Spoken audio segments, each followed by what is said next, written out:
This is Audible.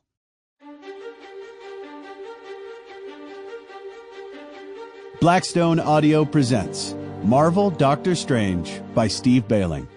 This book is read by Bradford Hastings. Chapter 1. How did I get here?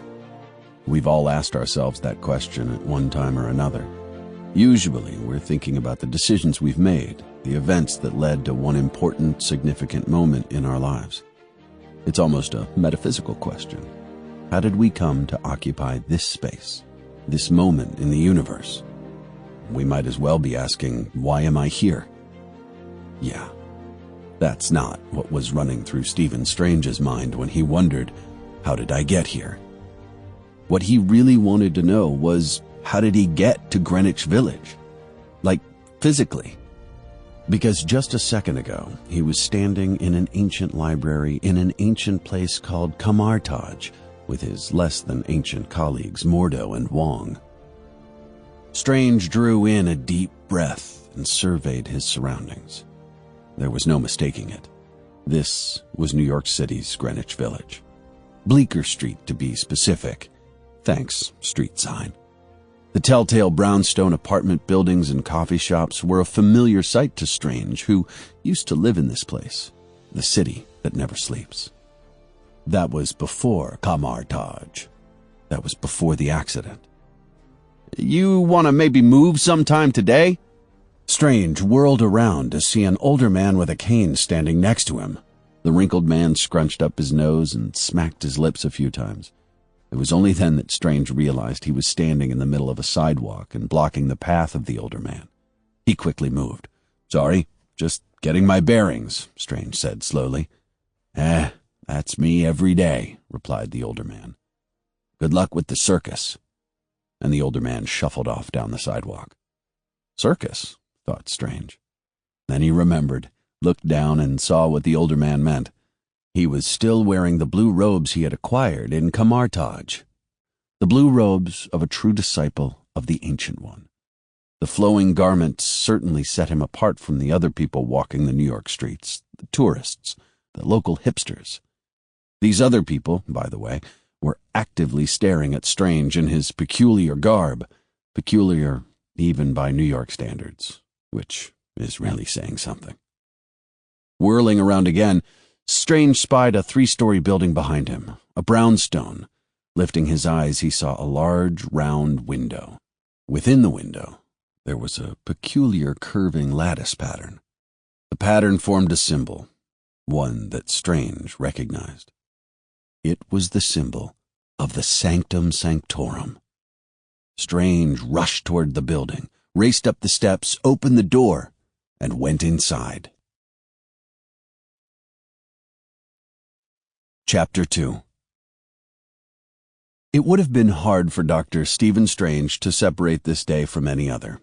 It was nothing special.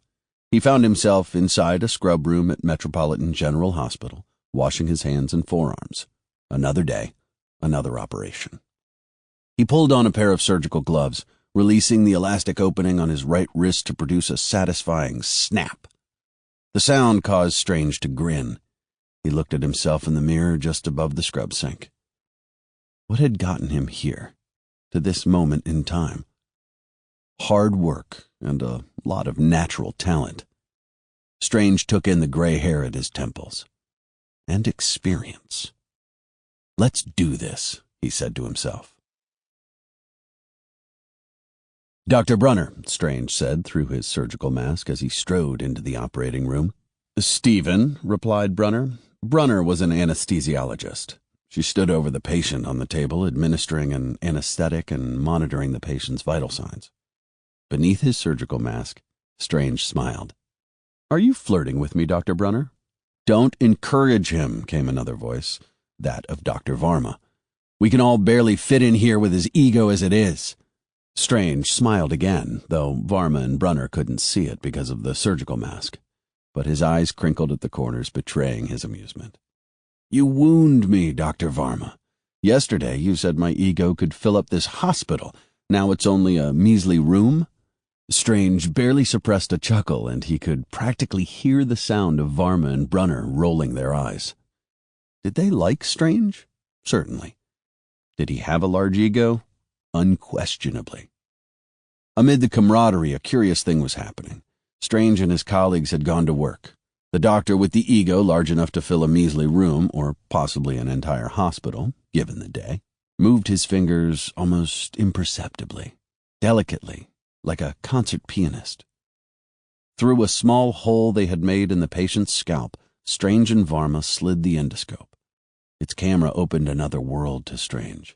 He could see the patient's brain. Moving with grace and a practiced ease, Strange guided the endoscope until he found what he was after. And this would be our friend, the tumor, Strange said. Like most friends, this one has outworn its welcome. The tool Strange was using was highly advanced, bleeding edge. The probe was laser-tipped, and Strange zapped the tumor with incredible precision. Bursts of heat targeted the growth, eating away at the cancerous mass. One careful burst, then another. "And that," began Strange, "is how you save a life before your coffee gets cold." Strange looked up from the patient, toward a window overlooking the operating room.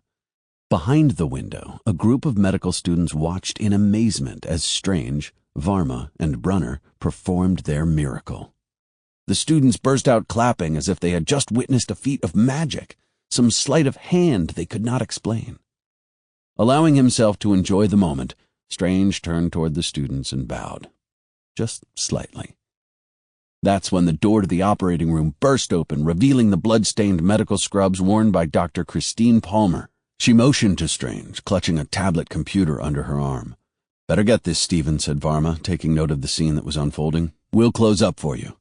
Strange nodded and moved toward Christine in one fluid motion. Varma slipped in and started the closing procedure. "What is it?" "A GSW," Christine replied. "Gunshot wound." The pair moved down the hospital hallway as they exchanged questions for information. Christine handed the tablet to Strange, who swiped through the medical charts with his right forefinger. "Amazing you kept him alive," Strange observed, shaking his head. It didn't look good.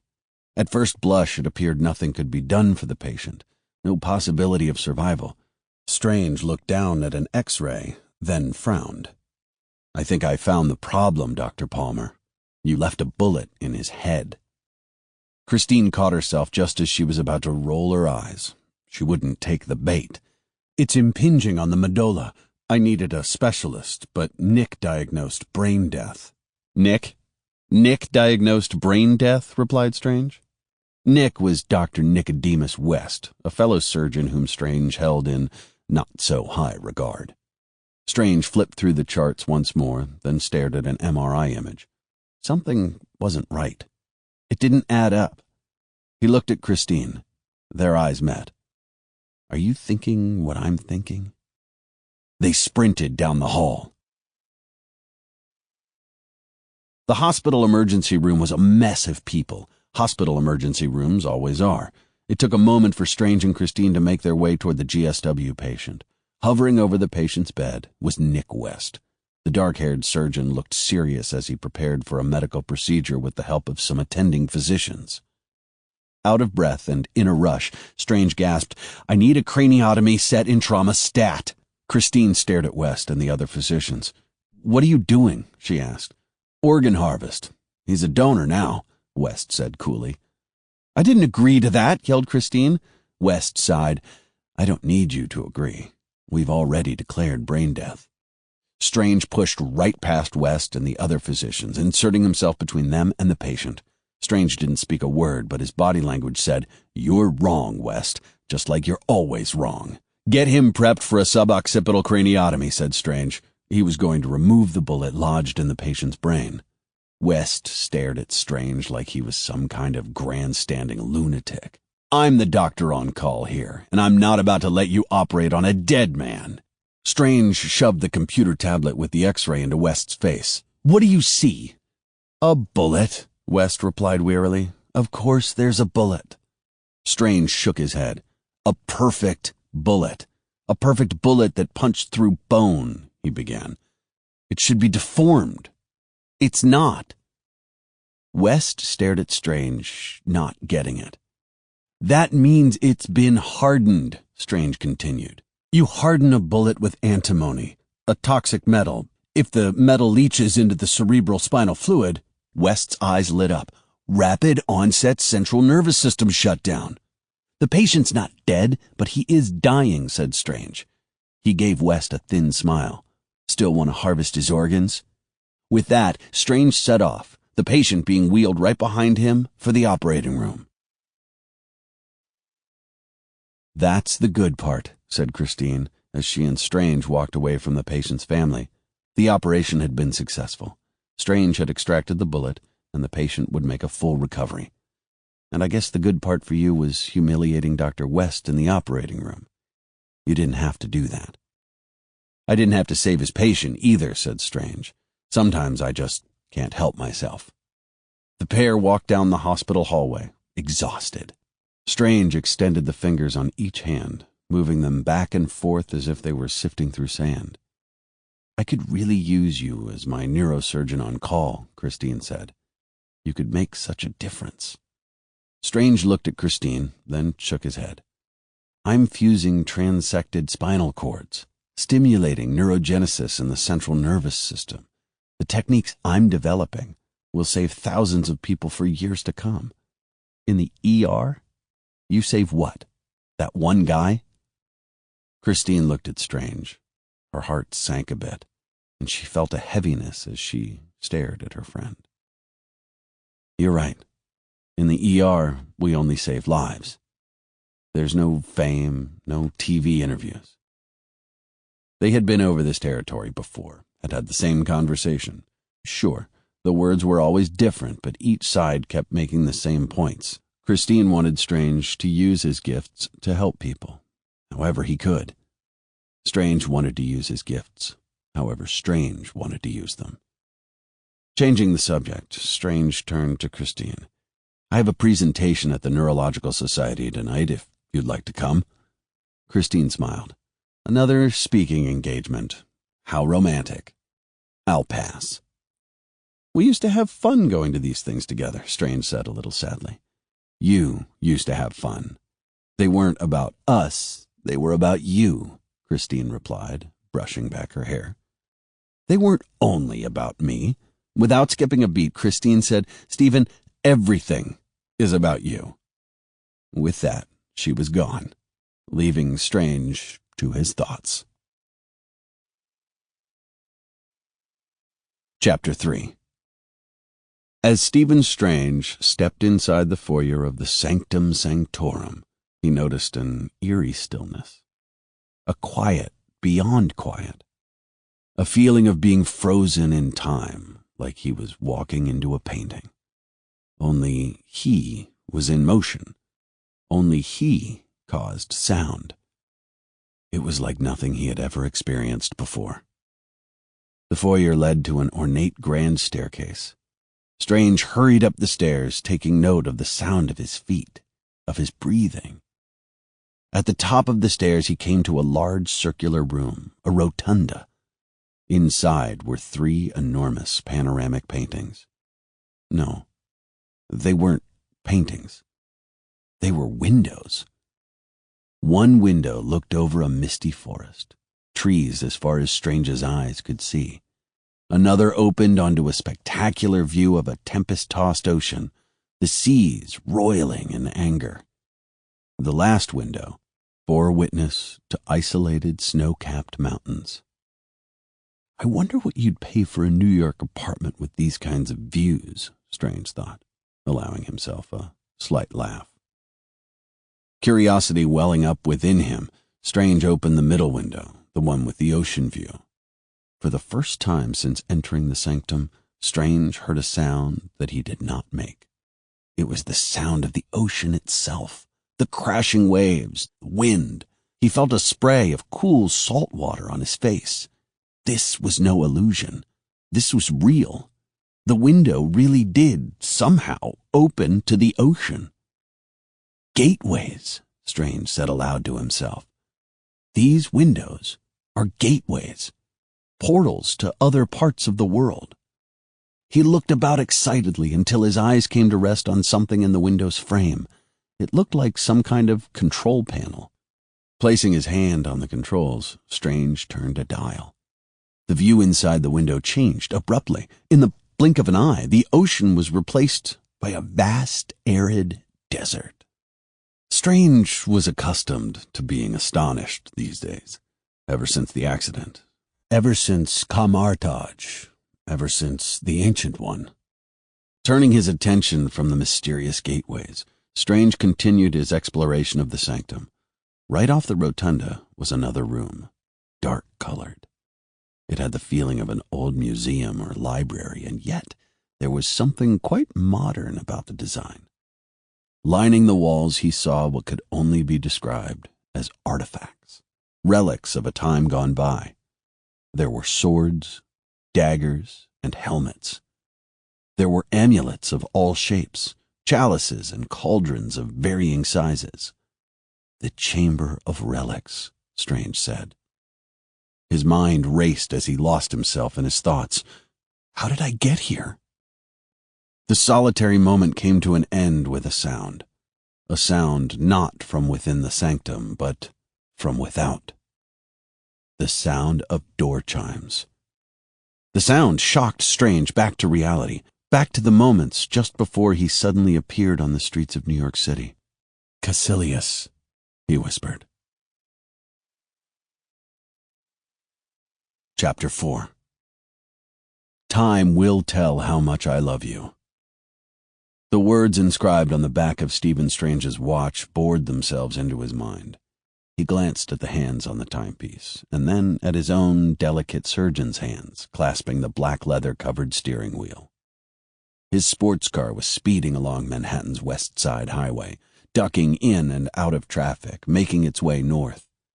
There was a time when Christine would have gone with him to an event like this. The Neurological Society shindig would be a bore without her.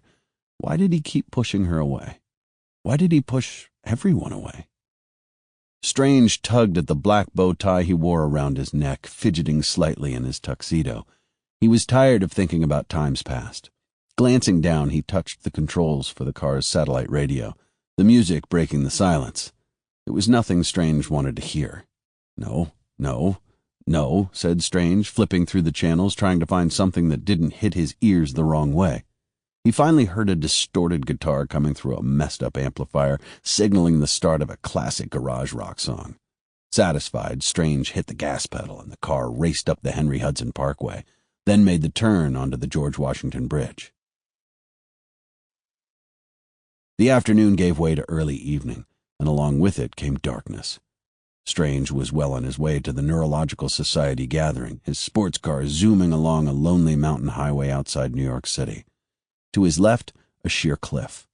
He was high up, no doubt about that. Taking in the view, Strange continued on his way, driving as fast as his car would take him.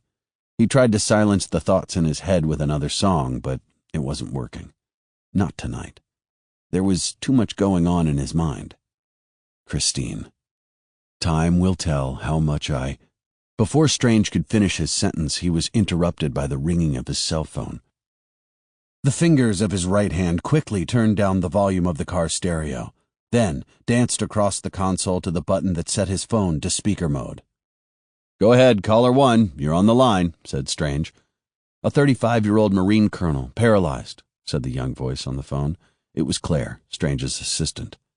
"Crushed his lower spine in some kind of experimental armor, mid-thoracic burst fracture."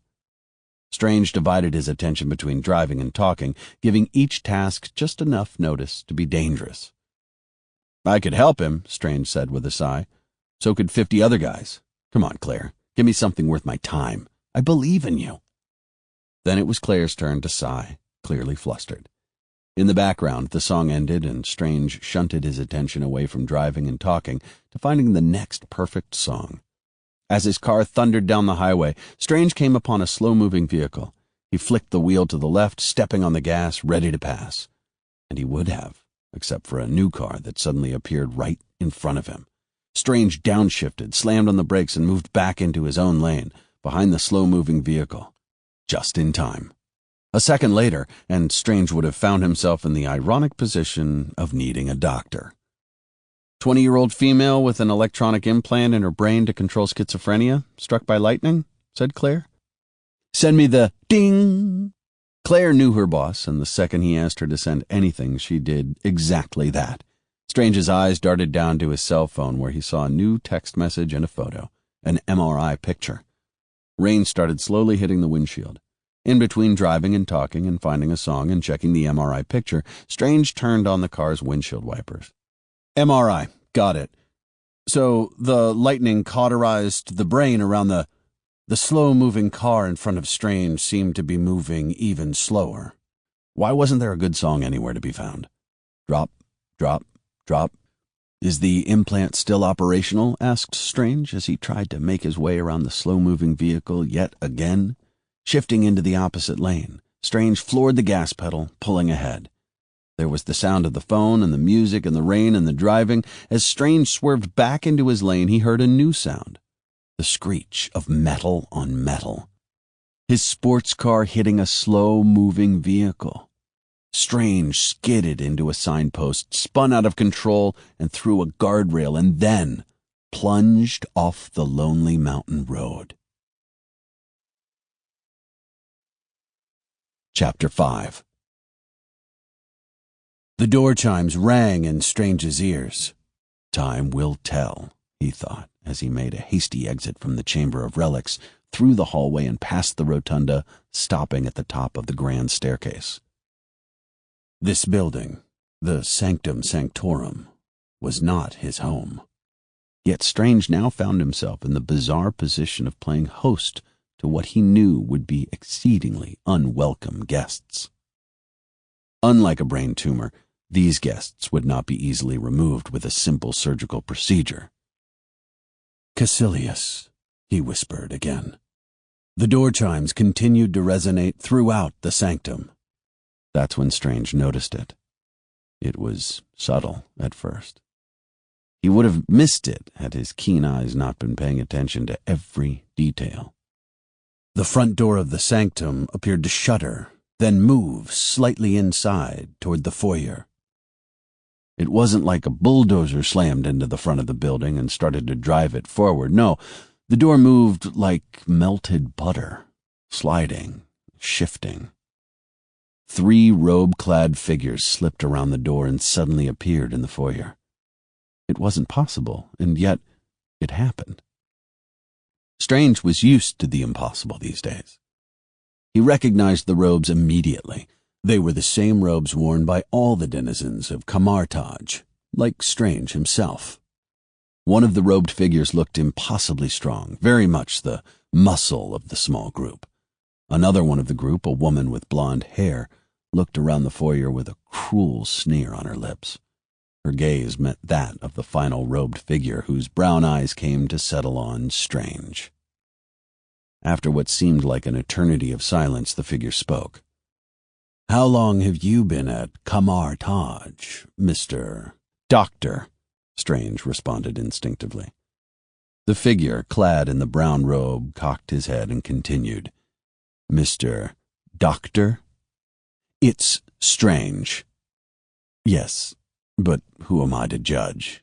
The robe-clad figure said, and then, with lightning-quick glances, silently ordered his comrades to attack.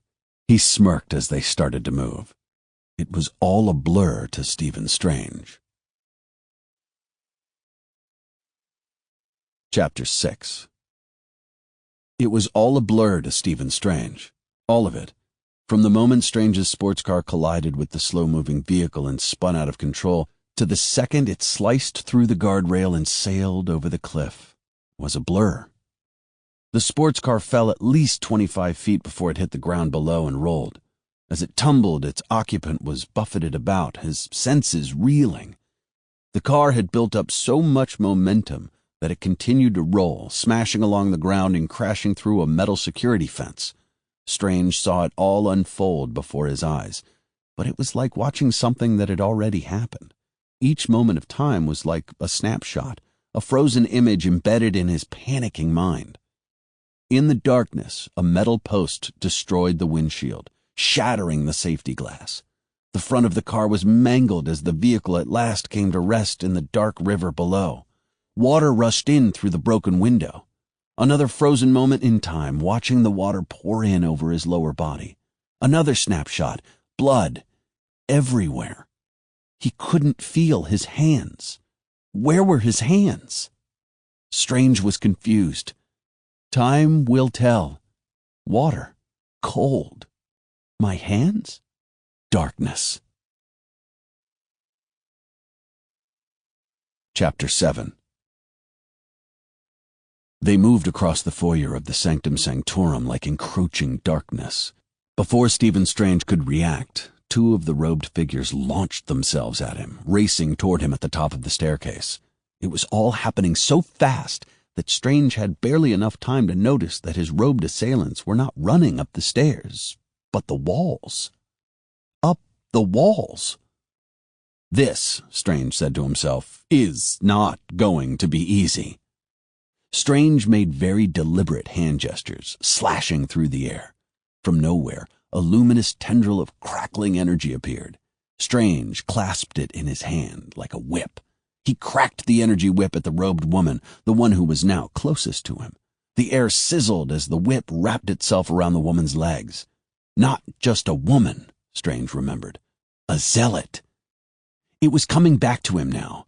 Wong and Mordo had told him about Caecilius and the zealots. They were members of the Ancient One's brood who had rebelled against the teachings of Kamar-Taj. They wanted power and eternal life.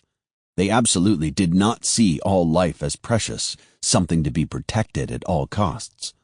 With great effort, Strange yanked on the luminous whip, sending the zealot crashing away from him. Flicking the whip out once more, he snared a large ornamental vase and then hurled it at the big zealot, the strong-looking one.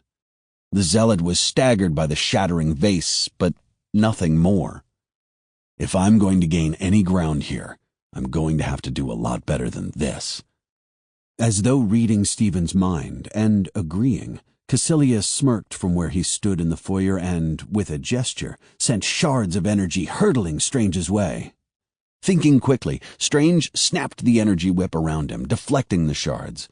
It was messy, but effective. Lucky, Strange thought. I got lucky.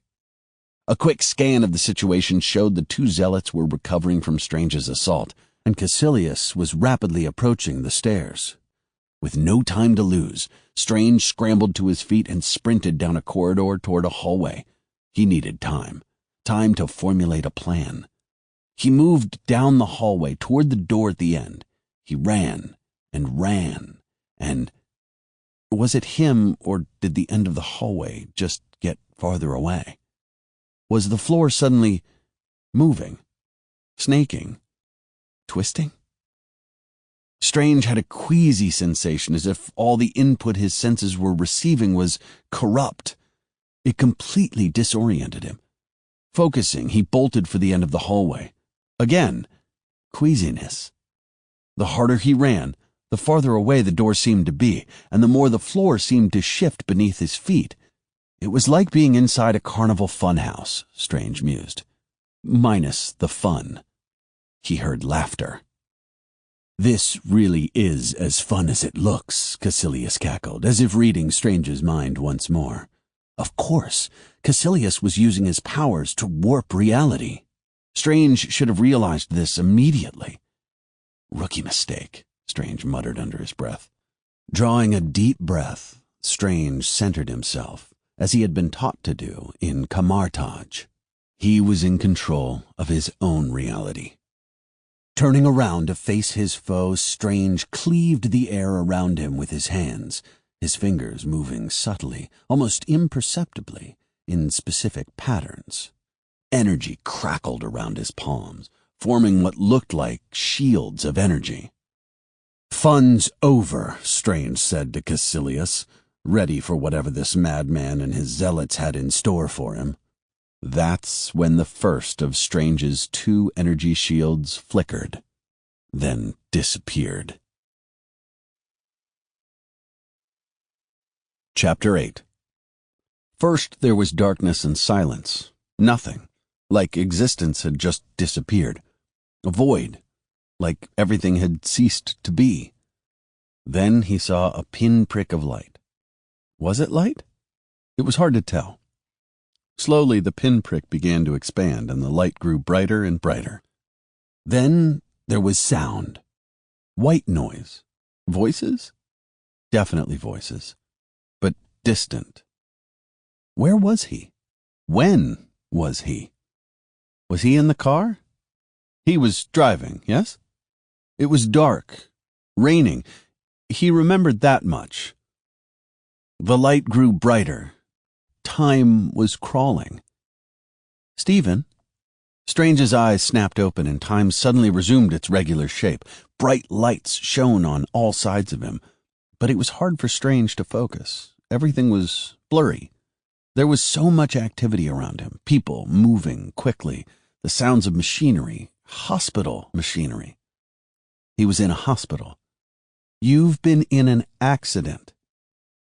He was the patient. Trying desperately to focus his eyes, Strange saw Christine standing above him. She regarded him with a concern that Strange felt he didn't deserve.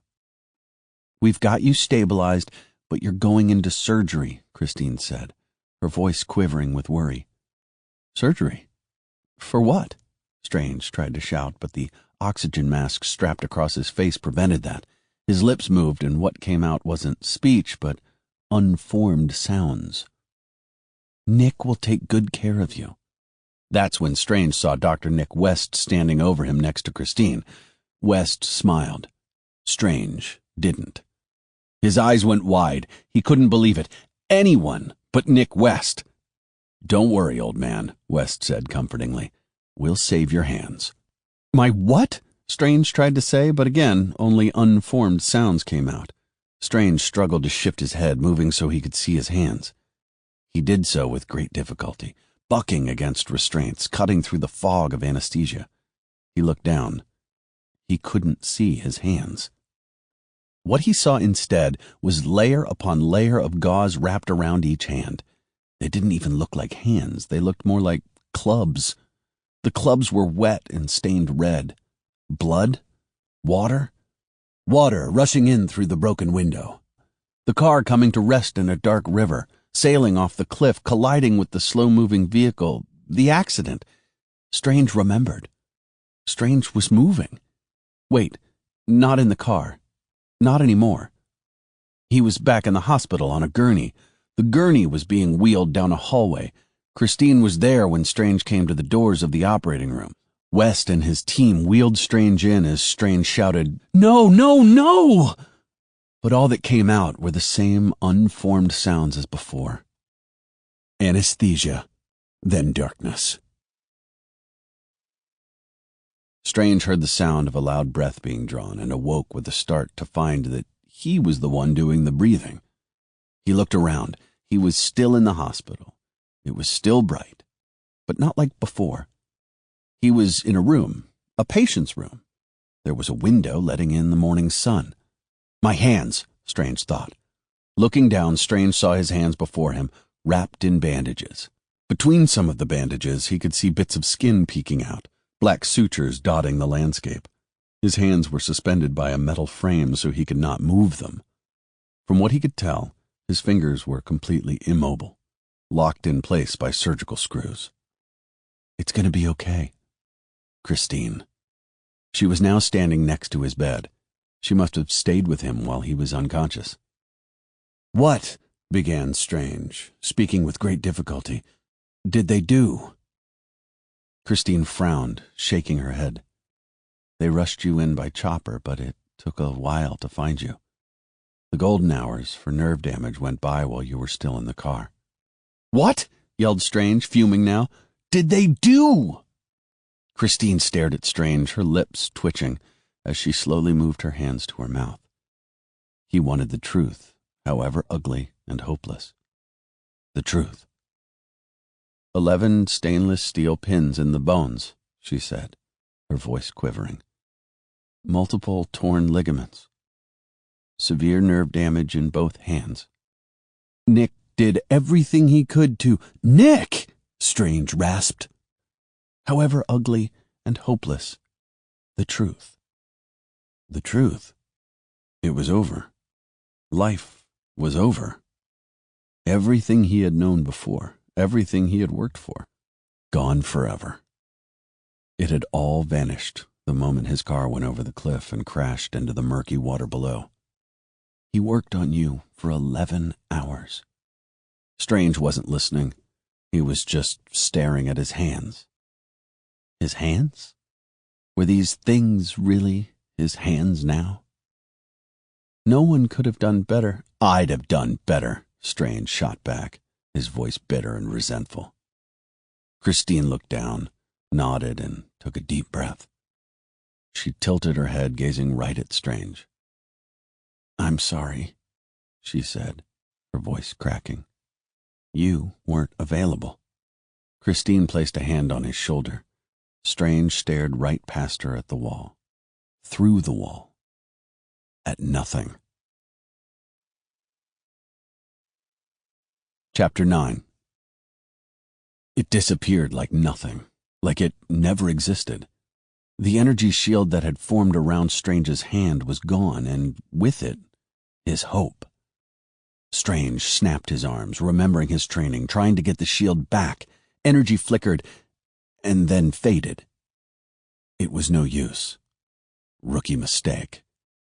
Through the twisting, turning, warping hallway, Caecilius reached Strange. With ease, he flipped Strange upside down and onto the ceiling. Which way is up? Strange thought, desperately trying to get his bearings.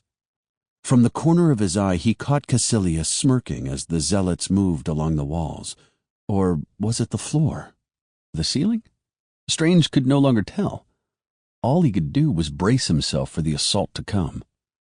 Caecilius waved a hand, summoning shards from thin air that hurtled toward Strange.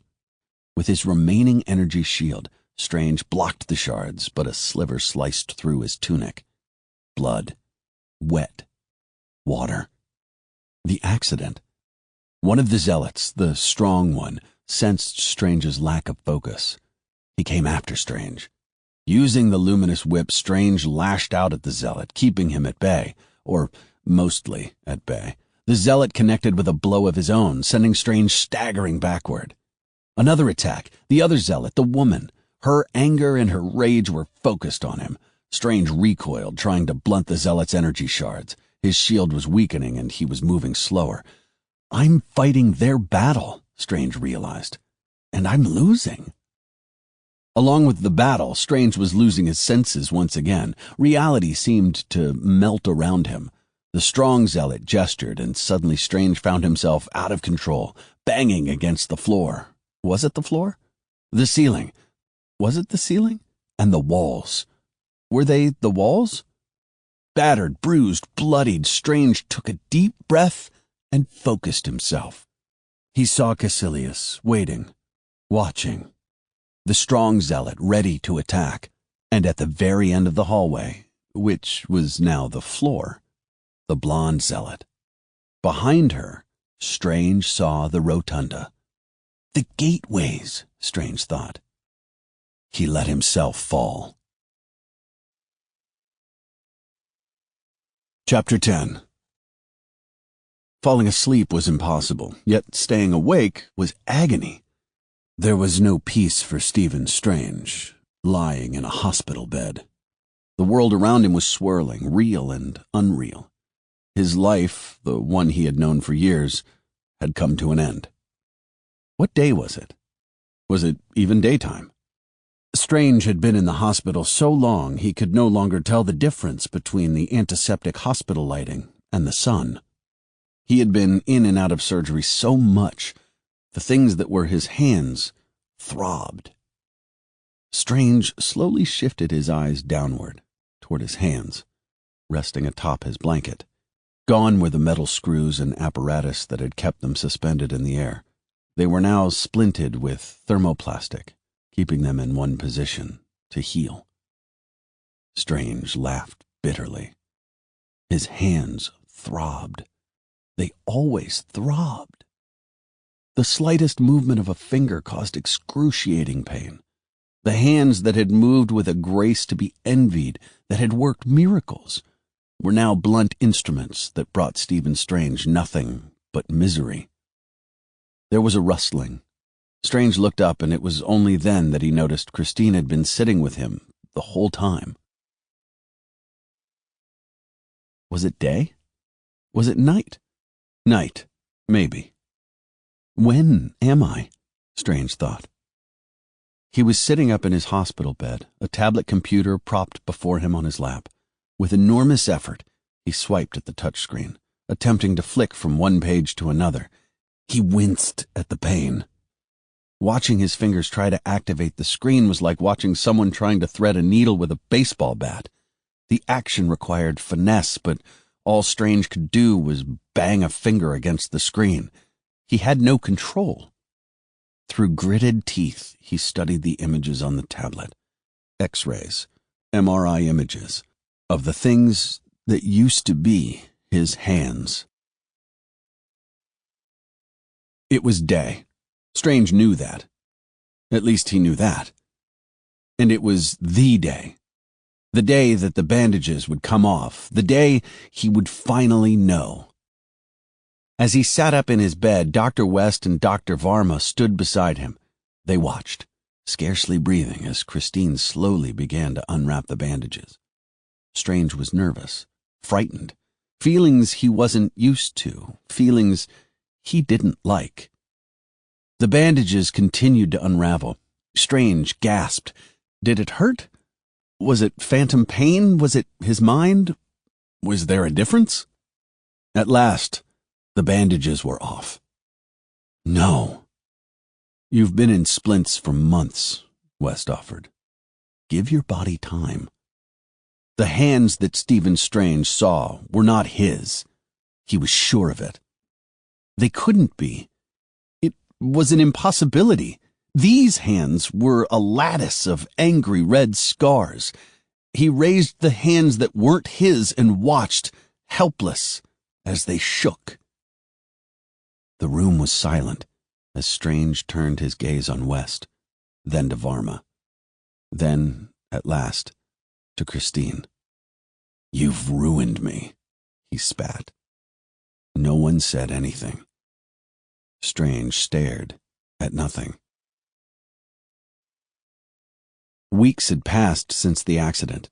Months, maybe years? Strange could no longer tell how long it had been. Time had ceased to mean anything.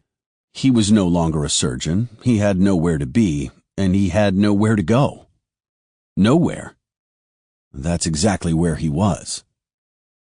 Squeeze my hand now. Harder.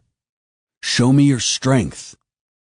Strange looked up at the physical therapist. He was a big guy, burly, the kind of person who could snap you in two, the kind of person you tried to keep on their good side. Where was he? When was he? Physical therapy. That's right. He had been out of the hospital for some time. He stared at the fluorescent light above, the chipped paint on the walls, the old steel furniture. Strange nodded, then gasped as he tried to squeeze the therapist's hand. The muscles in his face twitched and sweat formed at his shaggy hairline, trickling down toward his untrimmed beard. He might as well not have bothered to squeeze at all. This is useless, he said, dejected. It's not useless, the therapist responded. You can do this. Strange rolled his eyes in frustration. Right. Let me ask you, bachelor's degree, have you ever known anyone with nerve damage this extensive to do this and actually recover? Strange gestured with his head toward the angry red scars. They had faded somewhat, but the hands that weren't his still shook. They had a perpetual tremor. The therapist massaged Strange's hands and fingers, working along the joints. He cocked his head, pondering Strange's question. Then he gave a slow nod. 1, he said. Now it was Strange's turn to cock his head. He looked at the therapist, not through him, but at him. Factory accident, the therapist began. Broke his back, paralyzed. His legs wasted away. Had pain from his wheelchair. came in 3 times a week. Then one day he stopped coming. I thought he died. Strange listened, enraptured. A few years later, he walked past me on the street. "Walked?" Strange said, incredulous. "Yeah, walked." Strange's mind raced like it did when he was performing neurosurgery or searching for a song on satellite radio or impatiently passing a slow-moving vehicle. "What was the patient's name?" Strange asked. "Pangborn, I think," said the therapist. "Pangborn," Strange said aloud. Not Jonathan Pangborn, he thought. It was bright out in New York City, and a haggard, humbled Stephen Strange staggered along the street until he came to a basketball court. A group of men were playing. Strange had been waiting and watching for weeks, and now he spotted someone he recognized, the person he wanted to see, needed to see. "Jonathan Pangborn," Strange said as he approached one of the basketball players. A man spun around, tall, erect. He stared at Strange, uncomfortable. "You were a C7, C8 spinal cord injury. Complete." The man looked around at his fellow players. He stepped away, and Strange followed. He stared at Strange. "Who are you?" he said. "You were paralyzed," Strange continued, ignoring him. "Mid-chest, down, partial paralysis in both hands." "I don't know you," said the man abruptly. Strange tried to tone down his intensity. "My name's Stephen Strange. I'm a surgeon. I was a surgeon." But Strange shrugged as he pulled his useless hands from the pockets of his shabby overcoat. He raised them to eye level, and the man watched them shake uncontrollably. Jonathan Pangborn stared at Strange, a pitiful stare. "Actually, I do know you. I came to your office," Pangborn said. "I never got past your assistant." "You were untreatable. No glory for you in that, right?" Strange looked away and took a breath. "Yet you came back from a place there's no way back from," Strange said quietly. I'm trying to find my own way back." "From nothing," Strange thought. "From the nothing I have now." He thought of Christine. Pangborn considered Strange, meeting his gaze. Behind them, the basketball game was about to resume. The players waved at Pangborn to join them, but he dismissed them with a wave in return and walked with Strange. "I'd given up on my body," Pangborn whispered. "I thought, my mind's all I have left. Let me at least elevate that." Sounds familiar, Strange thought. I sat with gurus and wise women. Strangers carried me up mountains to see holy men, and finally I found my teacher in an unexpected place. And my mind was elevated, and my spirit deepened, and unexpectedly, "Your body was healed," Strange said, completing Pangborn's sentence. Pangborn nodded. There were deeper secrets to learn there, but I didn't have the strength to receive them. There were lessons, obligations, truths I wasn't ready for. So I chose to settle for my miracle and go home. His tone was wistful, sad. For a moment there was silence.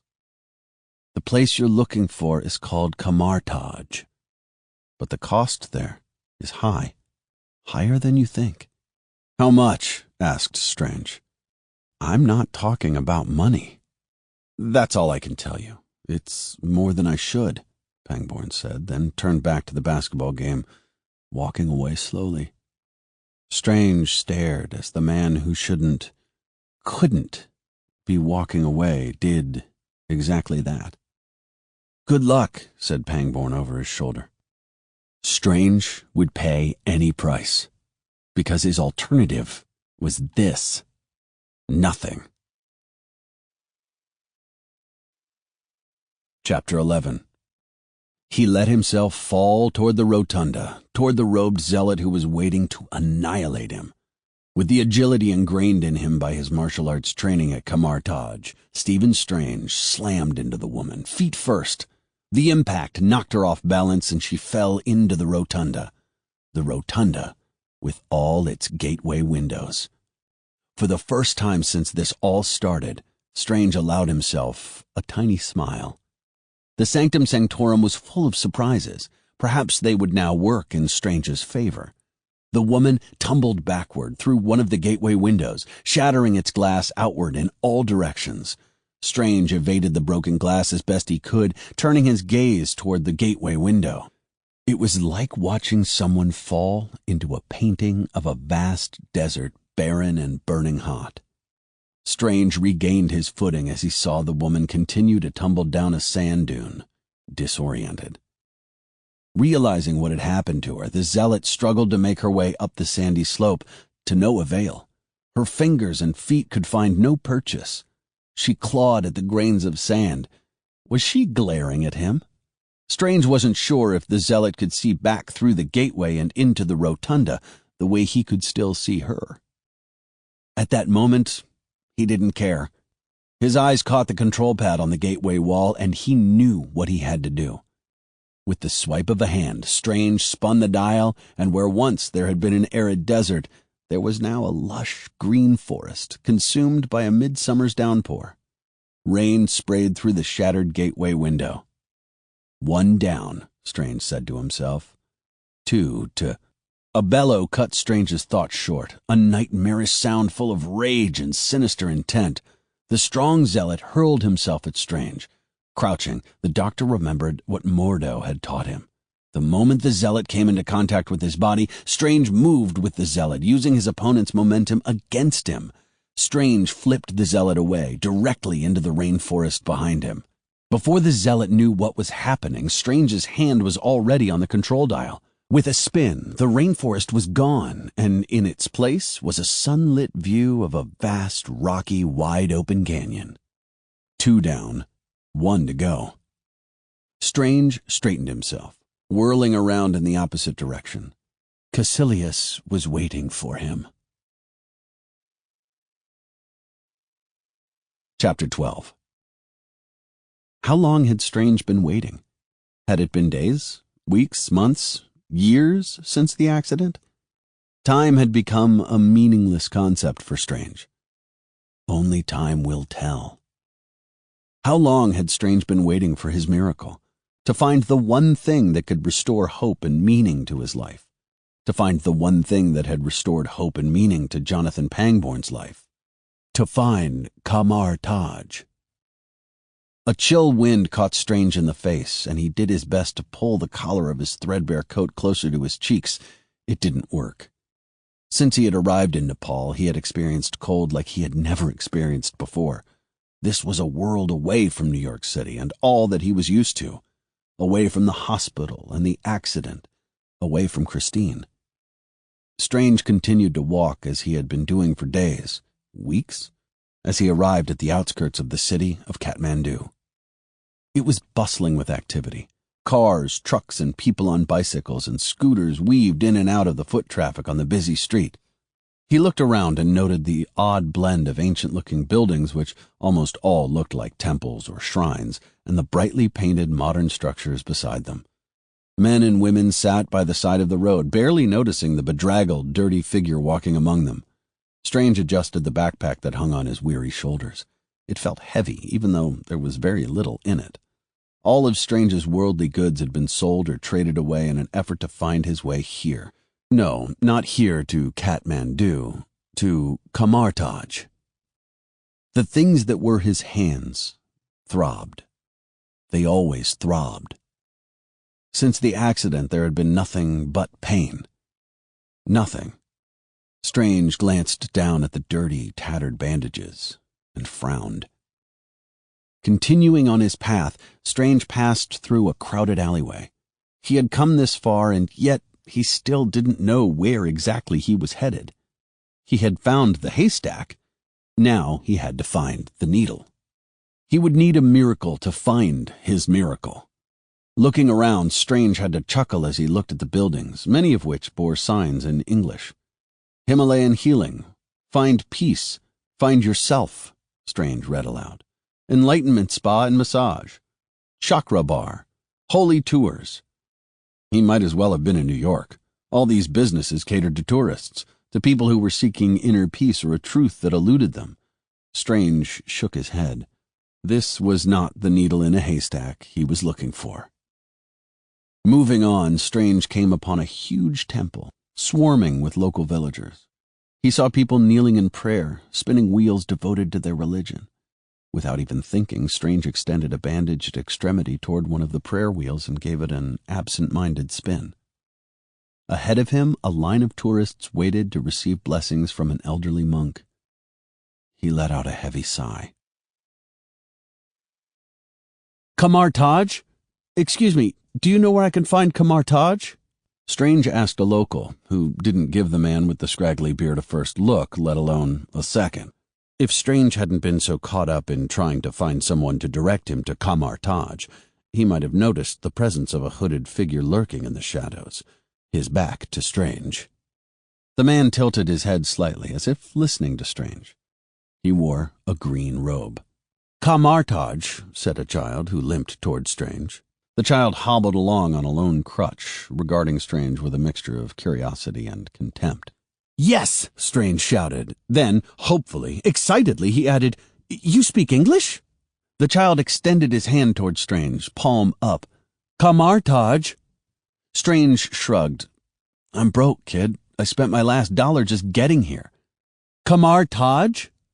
Strange sighed. What he'd said wasn't exactly true. He did have some money left, a few dollars, barely anything. But he had come this far. What else could he do? He reached into his wallet, fumbled with his useless bandaged digits, and then handed a bill to the child. The child took the bill, shoved it in his pocket, and then pointed ahead with his finger. Strange looked in that direction, then back at the child. 1,000 rupees for you to point east? Thanks, beggar kid. You beggar, not me, the child shot back. Strange smiled. So the kid could speak English after all. Yeah, okay, Strange said, still smiling. The child laughed. Patin Durbar Square. Patin Durbar Square? Strange repeated. The child nodded as he hobbled away into the flood of people. Strange started in the direction of Patin Durbar Square. The man in the green robe followed. Patin Durbar Square was teeming with palaces and temples. Strange walked through the complex. He was here, one step closer to finding the needle. An unfamiliar feeling came over Strange, an eerie sensation like he was being watched. He looked around, but saw no one immediately near him, nothing to indicate danger. And that's when Strange noticed the man in the green robe staring at him. He tried to ignore the feeling, but eventually he looked back, only to find that the man in the green robe was no longer there. He shivered for a moment, then moved down a cobblestone alleyway. He knew he was close to finding Kamar Taj, but it still seemed a world away. As he stepped along the stones, a small dog limped toward Strange. It trailed one of its legs on the ground, broken. Strange looked at the dog, then resumed walking. The dog started whining. Strange looked back at the dog. "I've got a friend who goes for your type," he said, thinking of Christine. She had tried to help Strange, help him through this living nightmare, and he had pushed her away. Why? What was he afraid of? Walking back, Strange knelt down, and the dog approached him. His bandaged hands shaking, Strange gently examined the dog's leg. Definitely broken. But it could be fixed. He turned to his backpack and clumsily removed some of its pieces. With effort, he managed to tie a makeshift splint to the dog's leg. With time, the leg would heal. It will heal, Strange thought sadly. Only time will tell. As Strange picked the dog up and gently placed it on the stone street, the man in the green robe watched, tilting his head. Then he disappeared into the shadows. "Your watch," said a burly-looking man with a beard stepping out of a doorway blocking Strange's way. He practically spat the words at Strange. Strange looked around, the New Yorker in him realizing that he was in a tough spot. In addition to the bearded man, he saw another large man and a skinny guy approaching him. "I don't have any money," Strange said reflexively. Then he realized he was wearing a watch, the watch that Christine had given him. Only time will tell. "No, please, it's all I have left," Strange begged. The bearded man wasn't taking no for an answer. "Your watch," he repeated, then shoved his hand out, waiting. Strange scrunched up his face, ready for a fight. Not that he would be able to put up much of one. He desperately tried to cover his watch with his bandaged extremities, which made the bearded man laugh. Ripping the backpack from his shoulder, the bearded man continued to laugh at Strange. The skinny guy slipped in, grabbing for the watch. Somehow, Strange evaded him, then ran, only to find the other large man in his way. They snared Strange in their arms. He struggled to free himself from their grasp, to hide the wrist with the watch. They punched, they kicked. Strange groaned. The skinny thief snatched the watch from Strange, but then the man in the green robe appeared. Strange wasn't quite sure what happened next. It occurred so fast it was basically a blur. Time seemed to speed up. He saw hands and feet and punches and kicks flowing from the man in the green robe. He saw the bearded man, the large man, and the skinny guy falling to the ground and hitting the pavement, and then picking themselves up and running away. Amazed, Strange fought to regain his senses as he saw the man in the green robe slowly remove his hood. The face that stared back at him was not kind. It had a particular menace to it, something that Strange couldn't quite name. The face had scars, from what he could not guess. The man in the green robe stared at Strange, lying in the dirt. Strange picked himself up, breathing hard, and said, "My watch." The man in the green robe moved his hands slowly, producing the watch. He had taken it back from the thieves. He looked at the watch, then threw it to Strange. Strange fumbled to catch the watch with his bandaged hands. The watch was broken. The glass had cracked. It wasn't ticking. Only time will tell, Strange thought. At last, the man in the green robe spoke. "Sadly, I wasn't in time to save your bracelet." "It's a watch," Strange muttered. "Not anymore." Strange stared in silence. After a while, the man in the green robe spoke again. "You said you were looking for Kamar Taj." Chapter 13. Caecilius was looking right at Stephen Strange when he knocked Mr. Doctor onto his back. In a flash, he was all over Strange, energy forming around his hands, crackling. Strange was dazed. Nowhere near as dazed as he had been the first time he encountered the Ancient One, but still dazed. He saw a nearby vase, then kicked out his leg, sending the vase toward Caecilius. The vase crashed into the zealot, knocking him off balance. An opening. Strange got up and ran down the hallway, which was once again a regular hallway. Caecilius had recovered and was right behind him. Strange ran into the room of relics that he had visited just moments ago. Had it been just moments ago? The chamber of relics greeted Strange, and he leveled his gaze at an object he recognized almost immediately. "The brazier of Goliath," he said, grabbing it. He recognized the object from his studies at Kamar Taj. Turning around, he saw Caecilius smirking. "You don't know how to use that, do you?" said Caecilius. Strange stared at his foe, thinking. No, he didn't. Caecilius advanced. Strange threw the brazier of Goliath at him as hard as he could. Caecilius ducked. It was worth a shot, Strange thought. Caecilius was upon him once more, and the two grappled. Appropriately for a fight in a room of relics, Caecilius had produced a scythe, although Strange wasn't exactly sure how, and he now slashed at Strange with the weapon. He knocked the doctor to the floor, then advanced once again. A kick of inhuman strength sent Strange flying through a glass case full of relics, which shattered, scattering its contents across the room.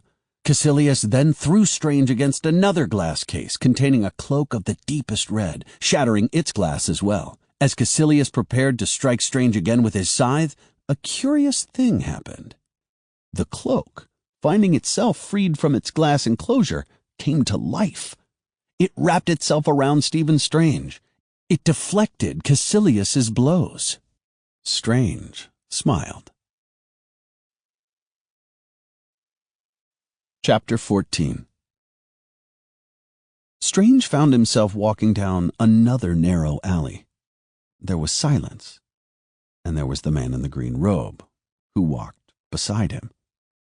The alley seemed almost impossibly narrow, and yet the two men managed to navigate through it just fine. Emerging from the alley, the pair approached what appeared to be an ancient temple. Almost secreted in the stone alcoves that dotted the way were men with long beards and painted faces. Holy men, Strange guessed.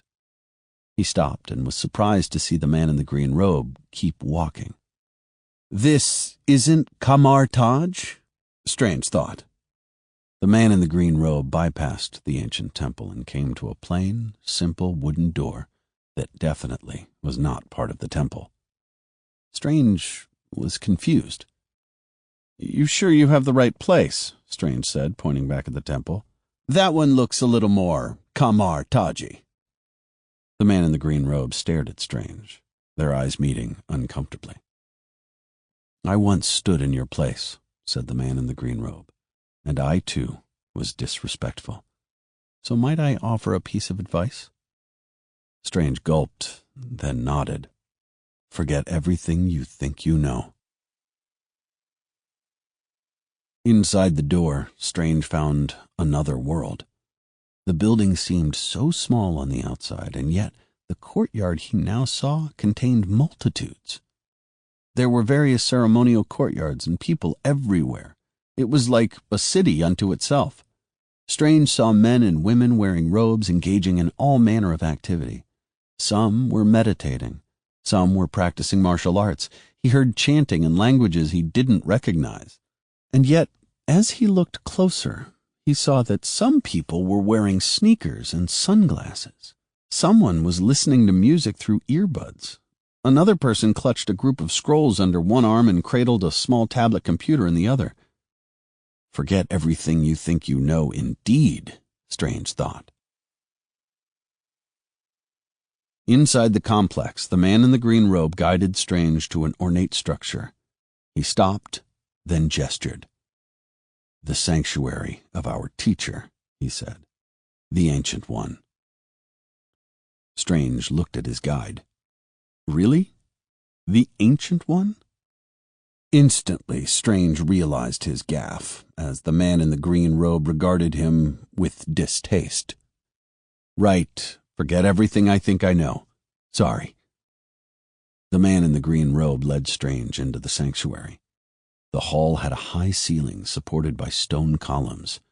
If ever there was a temple, this was it.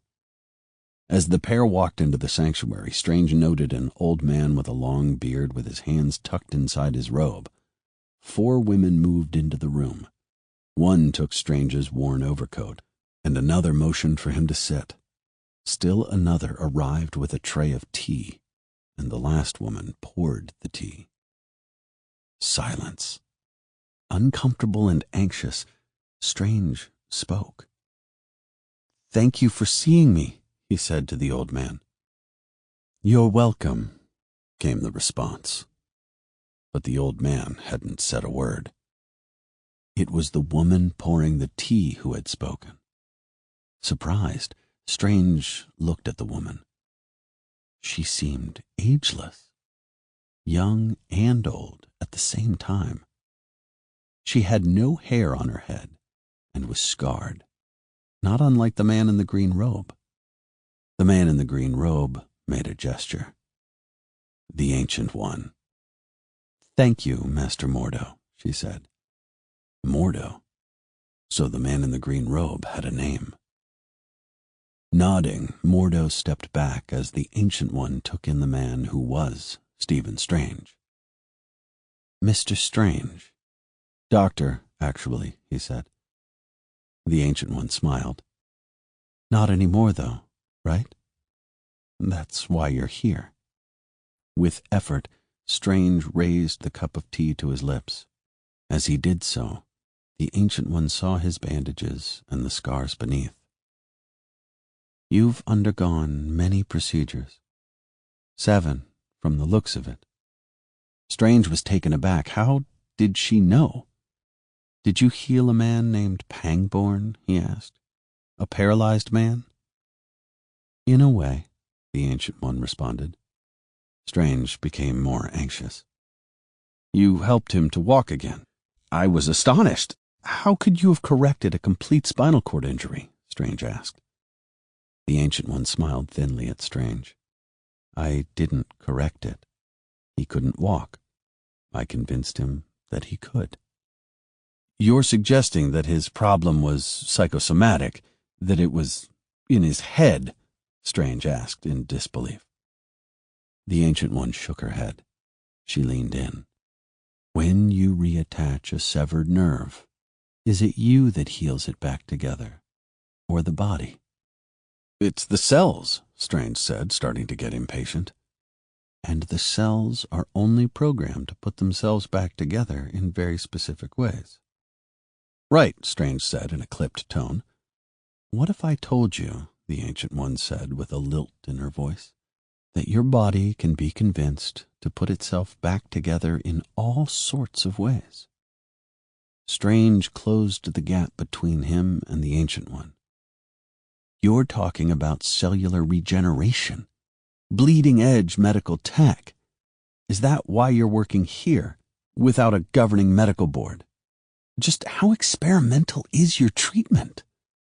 The Ancient One stared at Strange, then gave Mordo a knowing look. Quite, she replied. So you figured out how to reprogram nerve cells to heal themselves? No, Mr. Strange. I know how to reorient the spirit to better heal the body. The spirit heals the body, Strange echoed, unsure. The Ancient One nodded once more and took a sip of tea. Okay, how do we do that? Where do we start?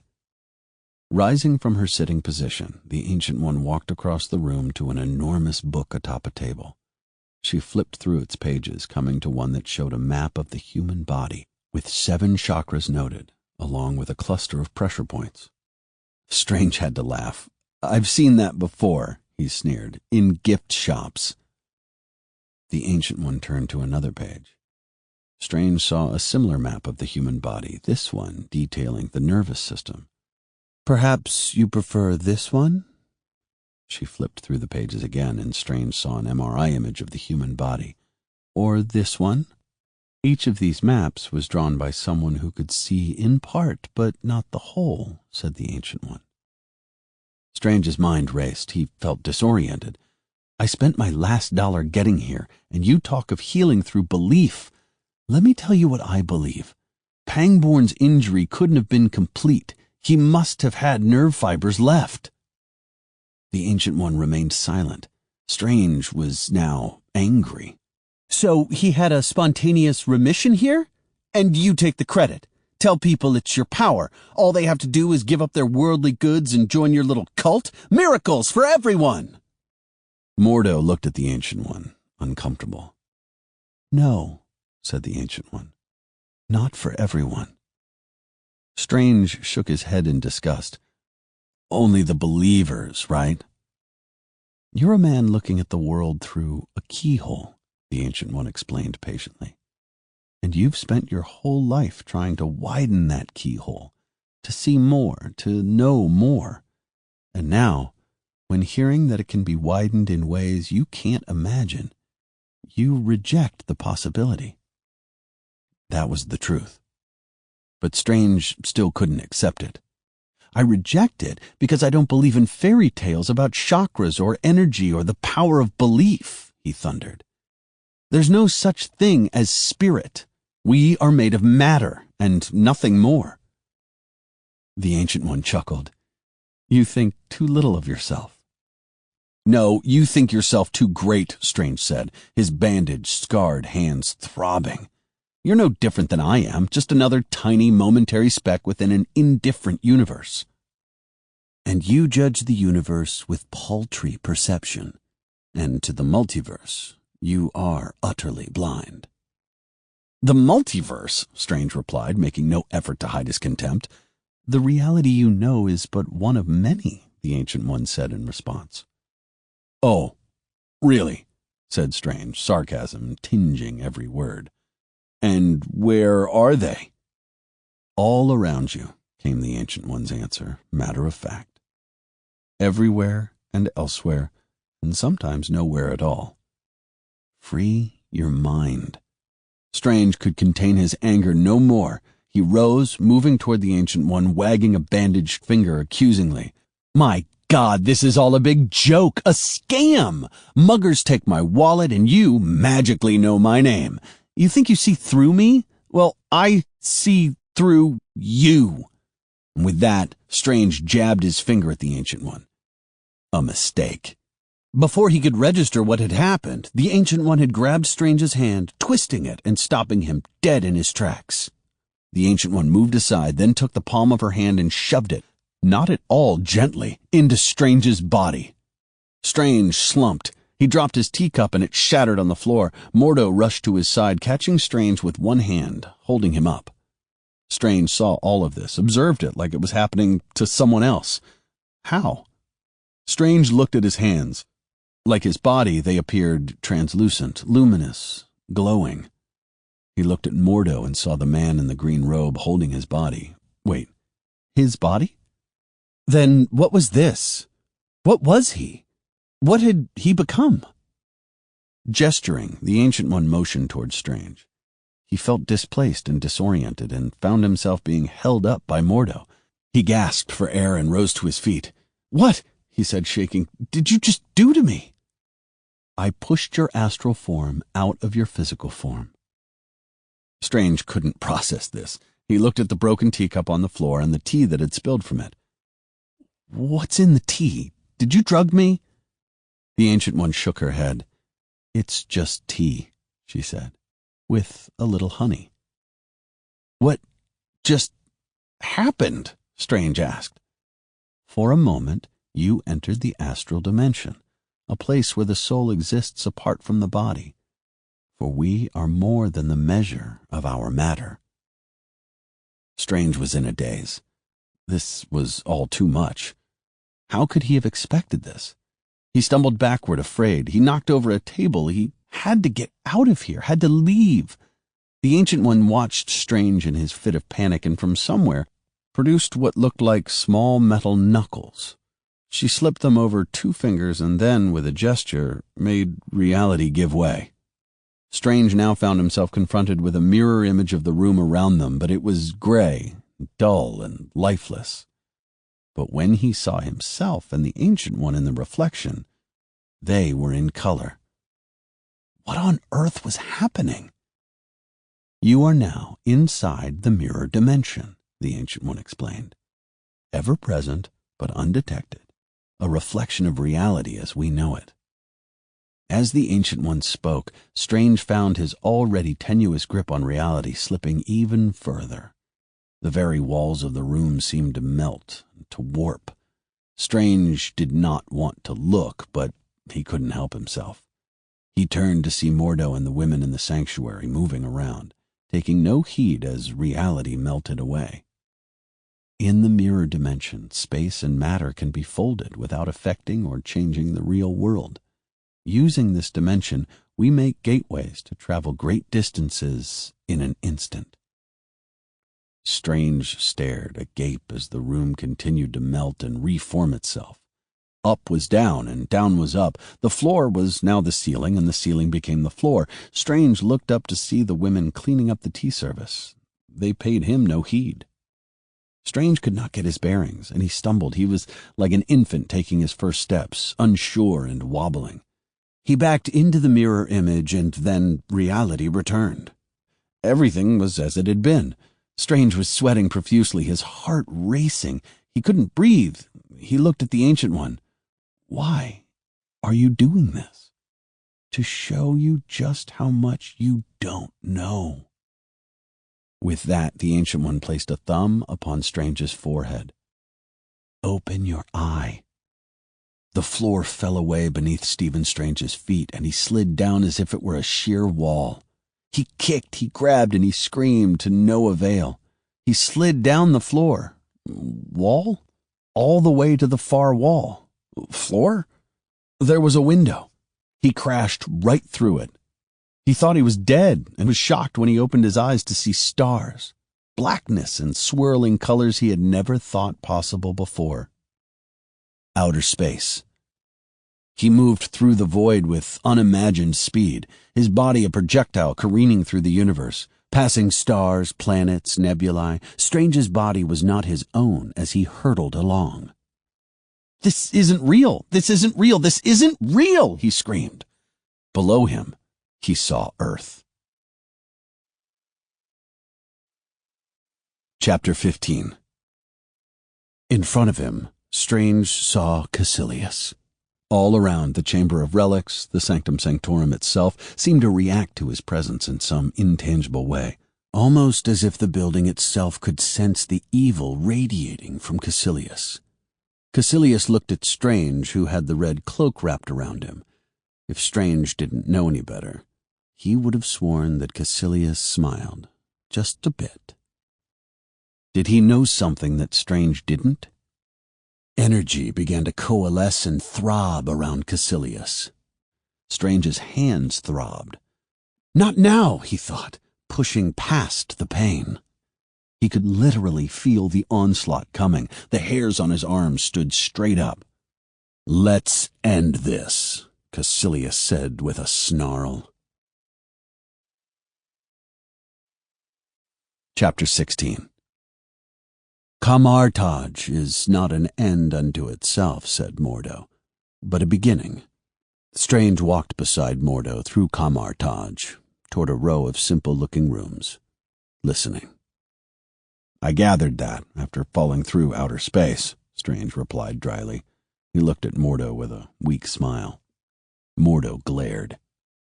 At last they came to one particular door, and inside, Strange could see an unadorned room with a cot, a chest for belongings, as if he had any, a desk, and a book. Mordo raised his hand and pointed into the room. "Bathe, rest, meditate if you can," he said. "The Ancient One will send for you." Strange gathered himself and walked into the room as Mordo handed him a small card. Looking down, Strange saw one word scrawled in elaborate handwriting. Shambhala. "What's this?" Strange asked. "My mantra?" "Wi-Fi password," Mordo responded deadpan. "We're not savages." Mordo turned and left the room, and Strange was at last alone with his thoughts. He walked over to the desk and looked at the book. It was bound in leather and obviously very old. He flipped open the cover and couldn't suppress a laugh when he saw a tablet computer inside. The book was just a cover. They are most definitely not savages, Strange thought. There was a small window off to one side, and Strange walked over to it. Taking the watch off his wrist, he looked once more at the inscription on its back.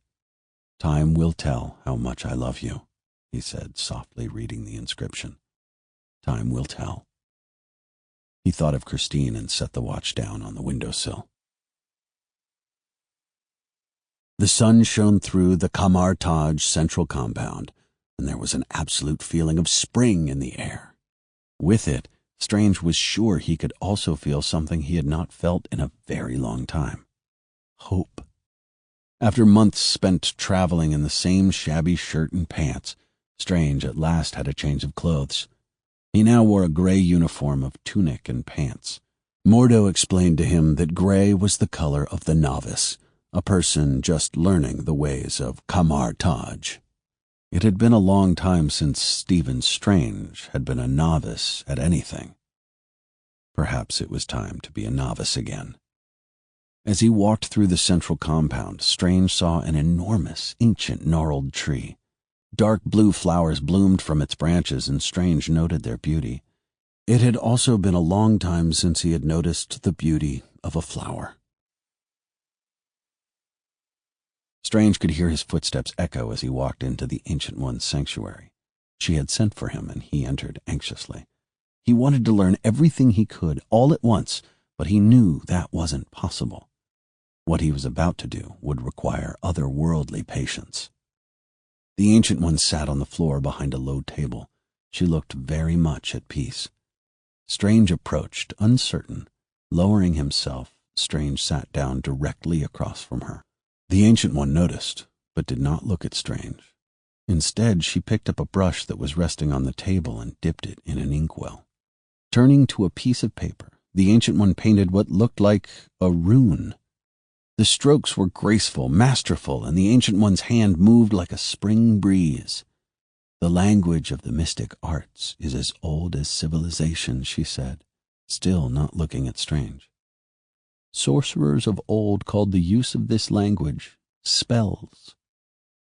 Strange said nothing, shifting in his seat. If that word offends your modern sensibilities, call it a program. The source code that shapes reality, the Ancient One intoned. We begin with a word. She set the brush down on the table, then turned her eyes to focus on the rune she had painted. With the word, we focus our thoughts. After what seemed like an eternity, the Ancient One raised her head, her eyes meeting Strange's. With thoughts, we focus the body. Silently, the Ancient One performed a series of gestures with her hand, slicing through the air. Such precision, such grace. It was like watching a martial artist at work. The hand motions were so assured, so powerful, and yet so utterly beautiful. With the body, we harness the spirit. She moved her hand once more, but this time the Ancient One's fingers left a luminous trail in the air itself. She was writing runes with her hand. And we make our intentions real. When she was finished, Strange saw a rune hanging in the space between himself and the Ancient One. He could feel power emanating from the rune. The rune illuminated their faces, and Strange felt a peculiar warmth. Simply put, he was stunned. The Ancient One then tapped the rune with a single finger, and it faded away into nothingness. That same hand now moved even faster in the air and produced a series of illuminated runes. We harness energy drawn from other dimensions in the multiverse. Strange watched, slack-jawed, as the Ancient One thrust a palm forward. As she did, an intricate mandala of light formed, hanging in the air, as did the runes. The mandala was full of symbols Strange did not recognize, calligraphy of a language he could not read. The mandala pulsed with energy, throbbed. Strange's hands also throbbed, but for once he did not notice. To cast spells, to conjure shields and weapons, to make magic. Without a sound, darkness overwhelmed them. The only light was now provided by the mandala which hung before them. As if in response, a wind whipped through the sanctuary, ruffling Strange's hair and robes. The mandala continued to pulse with energy, and it hummed. The humming grew louder. The Ancient One formed her hand into a fist. The mandala disappeared as if it had never existed. Light returned to the sanctuary, and there was silence. Even if my fingers could do that, I'd just be waving my hands, Strange said in disbelief. How do I get from here to there? The Ancient One looked at Strange's hands. How did you ever come to reattach severed nerves or put a human spine back together, bone by bone? She asked. Strange thought, then responded. Study and practice. Years of it. The Ancient One nodded at Strange as if to say, At last you begin to understand. From the top of the Kamartaj compound, there was a breathtaking view of Kathmandu, with the sun rising just above the snow-capped mountains, its light dancing along the rooftops. Strange turned his attention away from this beauty to the task at hand. He was studying with dozens of other students. Mordo was among them, helping lead the class. As the Ancient One had before, Mordo now moved his hands and body as if performing an elaborate martial art. The other students moved their bodies in the same way, at the same time. Collectively, their hands traced the now familiar luminous runes into the air around them. The runes were identical. The students were learning the language of magic. A large man walked among the students, around them, between them, surveying their every move. He had the air of an instructor, and a stern one at that. The large man had a shaved head, and his eyes watched, absorbing every detail. His voice cut through everything as he counted out the sequence of motions required to write the runes. Strange watched the instructor, then looked at the other students who were progressing well, making their runes just as the ancient one had. It had been weeks since Strange saw her display and the mandala. Weeks since it began to dawn on him just how much he truly had to learn. And judging by his performance right now, he absolutely had a great deal to grasp. He struggled to keep up with the others. Forming the same motions and shapes in the air was a struggle for him. His uncooperative hands and his miserable fingers simply couldn't do it. Pain seeped in from the edges, even though Strange did his best to push it out. He motioned with his hands before him and looked. There were no runes. Strange took a deep breath and began again. Time will tell. It felt like he was training all day, every day, even into the nights, and that's exactly what he was doing. He needed a break. Whereas before Strange would have called down for his sports car and gone for a long drive speeding along highways while blasting music, he now took his comfort in, of all things, a library. But it was hard to think of the narthex as just a library, Strange mused. It was a library, he thought, in the same way that a whale was a fish. Then Strange remembered that whales were mammals, not fish, and his whole analogy fell apart, but he didn't care. Everything about the narthex screamed magic. It was lined with old books, none of which existed outside Kamar Taj. This was not the place to find the latest self-help book or page-turning crime thriller. This was a place of ancient knowledge. As Strange moved through the library, he found a man behind a desk. It was the same man who had been instructing the runes class, the one who had barked out the count. Strange could tell, through the robes the man was wearing, that he was powerfully built. He had a definite, do not mess with me vibe about him. Mr. Strange, said the man. Yes, but please call me Stephen, he responded. And you are? Wong. Just Wong? Wong glared at Strange. Or Aristotle, Strange said, trying to lighten the mood. Wong said nothing, but motioned to Strange to put the stack of books he was carrying down on the desk. Wong picked up each volume, saying nothing, but examined the bindings and pages to ensure that everything was in order. It was then that he noticed exactly what Strange had been reading. Wong stared at Strange, stared at the gray robes he wore, the robes of a novice. Wong narrowed his eyes. You finished all these? He said. Unsure of what was happening, Strange nodded. Barely a moment passed before Wong rose from his seat, then motioned for Strange to follow him. He led Strange through the narthex, through the massive stacks of books, to a set of stone stairs. They took the stairs, which led to shelves full of even more ancient, more mysterious tomes. Beyond these stacks, Strange saw a pedestal, on which sat a peculiar object. It looked like an eye? Like a golden eye? This section, Wong began, grabbing Strange's attention away from the object, is for disciples and masters only. But at my discretion, others may use it. Wong lifted a heavy book and handed it to Strange. You should start with Maxim's Primer, Wong said, referring to the book now in Strange's hands. How's your Sanskrit? Strange thought for a moment.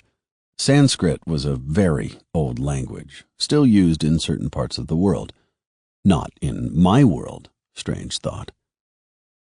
I'm fluent in online translating, Strange replied. Wong paid Strange no heed and started to hand more books to the novice. Vedic and classical Sanskrit, Wong said. Strange looked around him and saw a row of books that caught his eye. Somehow, they looked older than the rest. "What are those?" Strange said, jabbing a finger toward the books. "The Ancient One's private collection." Strange nodded. "So they are forbidden?" Wong shook his head. "No knowledge is forbidden in Kamar Taj. Only certain practices." Pulling a book from the shelf, Strange looked at the title. The Book of Cagliostro. "But those books are far too advanced for anyone other than the Sorcerer Supreme," Wong said flatly, almost dismissing Strange.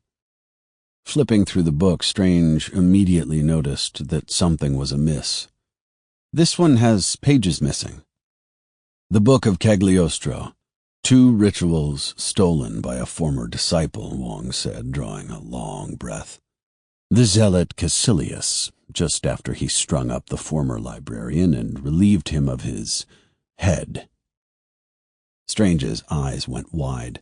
Wong explained how Caecilius and a group of followers, also zealots, had been a cause of growing concern for the Ancient One. "I am now the guardian of these books, so if a volume from this collection should be stolen again, I'd know it, and you would be dead before you ever left the compound." Strange's eyes went wider. "What if it's just overdue? Any late fees I should know about?" No reaction. "Maiming, perhaps. An amputation." Strange continued, trying to elicit some kind of response from Wong. No reaction. "You know, people used to think I was funny." "These people," said Wong, "did they work for you?" Strange gulped. "Well, thank you for the books, and the horrifying story, and the threat upon my life." With that, Strange picked up the stack of books and left the narthex. The night air was cool, and it was raining. Chapter 17. The Accident. Kamar Taj. The Ancient One. It all led Strange here to the Sanctum Sanctorum, to this moment. Caecilius before him. Caecilius, the zealot, the madman, the murderer, stealer of secrets. Caecilius, who lunged at Strange with such venom and force that it threw the Ancient One's disciple out of the Chamber of Relics and down the staircase toward the foyer. In a blur, the cloak that had been covering Strange moved as if it were alive, sentient, soaring with mind-boggling speed out of the Chamber of Relics. The zealot ran out of the Chamber of Relics and down the hallway, then stopped in his tracks at the top of the staircase. That's when he saw Stephen Strange, floating above the stairs, wrapped in the cloak. "The cloak of levitation," Caecilius said through gritted teeth. "12th century design by the weaver Enitharmon. Has a mind of its own." Strange allowed a slight smile to play across his face. "I guess it likes me." The zealot raged at Strange, slashing. Before Strange could even react, the cloak yanked him backward with incredible speed. His heels dragged along the floor. Now it was his turn. Once more he summoned a luminous whip to his hand, cracking it at Caecilius. The zealot flinched. The cloak then threw itself, and Strange along with it, into Caecilius. Cloak, disciple, and zealot plummeted to the ground. Chapter 18. I'm falling flat on my face. That thought raced through Stephen Strange's mind as he trained atop the roof at Kamar Taj once again. The morning sun beamed down on Strange and the other students. Mordo stood in front of them. He wore the now familiar two-knuckled metallic object that Strange knew was called a sling ring. Strange and the other students wore sling rings on their hands as well. Each student, except Strange, carved large gateways in the air before them. The gateways glowed, luminous. "Visualize," Mordo instructed. "See the destination in your mind. The clearer the picture, the quicker and easier the gateway will come." Mordo watched Strange as he struggled to form the gateway. He turned to see the Ancient One approaching him, along with the old man who often accompanied her.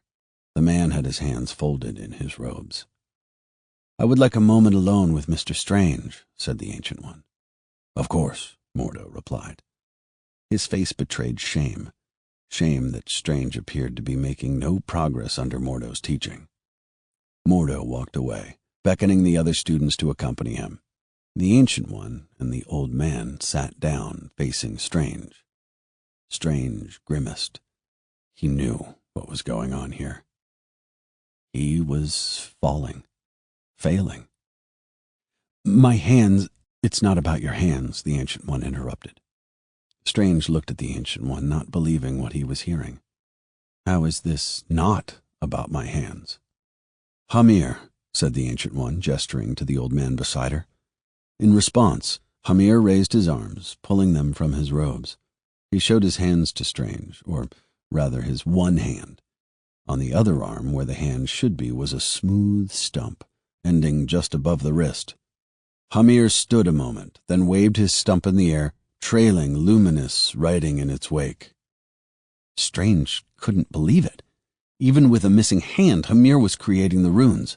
Hamir finished his display, then returned his arms to his robes. He bowed to the Ancient One, then turned and walked away. The Ancient One gazed into Strange's eyes. "It's not about your hands. You cannot beat a river into submission. You have to surrender to its current and use its power as your own."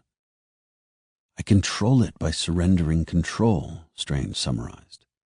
"That makes no sense." "Not everything does. Not everything has to. Your intellect has taken you far in life, but it will take you no further," she said. "Surrender, Stephen. Silence your ego, and your power will rise." He nodded as if he understood, but Strange was certain that he didn't. The Ancient One stood up, Strange along with her. With her sling ring, she cleaved a gateway into the air. She walked through, saying, "Come with me." Strange followed. Where was he? Atop a mountain. Mount Everest? They were high up, he and the Ancient One. Below them, Strange could see a valley. Above, he could see the summit of Everest, cresting into the sky. "Beautiful," the Ancient One observed. Strange nodded as he wrapped his arms around himself. "Freezing," Strange said through chattering teeth. "But beautiful." At this temperature, the average person can last 32 minutes before suffering permanent loss of function, but you will likely go into shock within the first 2. Strange nodded again, and before he knew it, the Ancient One had stepped back through the gateway. He dove toward the gateway, but was too late. It had already closed. Strange was rewarded with a face full of snow as he landed on the ground. "No, no, no, no, no!" Strange shouted. He knew there was only one way off the mountain, only one way to avoid certain doom. The sling ring. A gateway. Strange slipped the sling ring onto his hand and began performing the gestures that would form the gateway. Nothing. Panic gripping him, Strange tried moving his hands faster. Again, nothing. Atop the compound at Kamar Taj, Mordo paced toward the Ancient One. His brow was furrowed. "Perhaps I was wrong about him," Mordo said apprehensively. "We shall see," the Ancient One offered. "Any minute now." Mordo looked at his master. Suddenly he realized what the Ancient One had done with Strange and where he now was. "Not again," Mordo begged. This had happened before with other students. It was a favorite test of the Ancient One's. She smiled at Mordo. "Perhaps I should—" The Ancient One shook her head. Mordo was not to lift one sling-ringed finger. They waited. Nothing. Until there was something. A gateway opened before them. From it, Stephen Strange emerged, shivering, covered in snow, teeth chattering. He couldn't take his eyes off the Ancient One. He was full of anger and ready to unload on her until it hit him. He had done it. The things that had been his hands, Strange had made them perform a miracle. He felt hope. The Ancient One smiled at him. At night, Strange found himself in his chamber once more. Standing over the wash basin, he slowly cut away at his shaggy hair, returning it to a respectable length. Then he pulled out an anomalous electric razor and shaved his face. His fingers twitched and trembled, but he pressed on. He shaped the beard. He looked into the mirror at the things that were his hands. They trembled, but he had done it. He had done it. Strange stared out his window, and his eyes fell on the watch that still lay on the sill. He walked over and picked it up with his trembling fingers. Time will tell. He picked up the tablet computer that was on the small desk and opened his email. Slowly, laboriously, he moved his twitching fingers over the keyboard and typed, "Christine, I know it's been—" He deleted the line. "How," he said out loud, "am I supposed to explain this?" The air was crisp with the coming of fall, and Strange found himself once more atop the roof of the Kamar Taj compound. He was with Mordo, training as usual. Mordo had removed his shirt, revealing a quilt of scars, and were those bullet wounds? What happened to Mordo, Strange wondered. What brought him here, to the Ancient One? "So no one really knows her name?" "No one," Mordo said, lacing up his leather boots. Strange tugged at his robes. The ones he wore now were red, the color of an apprentice. Strange had learned much in the days, weeks, months since he'd arrived at Kamar Taj. "How ancient is she?" Strange asked. Mordo looked at Strange and said, "Would you believe she was born from a Hebridean rowan tree over 5,000 years ago?" Strange recoiled from Mordo in disbelief. And yet, maybe. "From a tree? How can—" Strange fumbled. Mordo laughed loudly. "I'm kidding. Truth is, she was a hiker who came here 10 years ago and never left." "What? Really?" Strange said, falling for it. Mordo smiled. "Look at you, Doctor, I don't believe in fairy tales, ready now to believe anything I say," Mordo chuckled. "Nobody knows the age of the Sorcerer Supreme, when she inherited the title or from where exactly she hails. All I know is that she's Celtic, from traditions remembered now only by her. She simply is, and we are all the better for it." As Strange absorbed his words, Mordo thrust a quarterstaff into his hands. The weapon crackled with tangible energy. "What is this?" Strange asked. "It's called a relic," said Mordo, readying himself. "The manipulation of dimensional energies puts a strain on our minds. Some magic is too powerful to sustain, so we imbue objects with it, allowing the object to take the strain we cannot." In a flash, Mordo was on his feet, raising his own quarterstaff, facing Strange. "This," Mordo said, motioning to his quarterstaff, "is the staff of the living tribunal." Smack! The two began to spar, their staves cracking into each other, unleashing a torrent of sparks.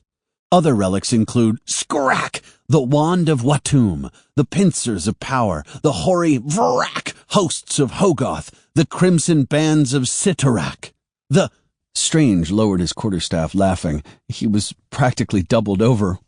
"What?" asked Mordo, not in on the joke. "Who names these things?"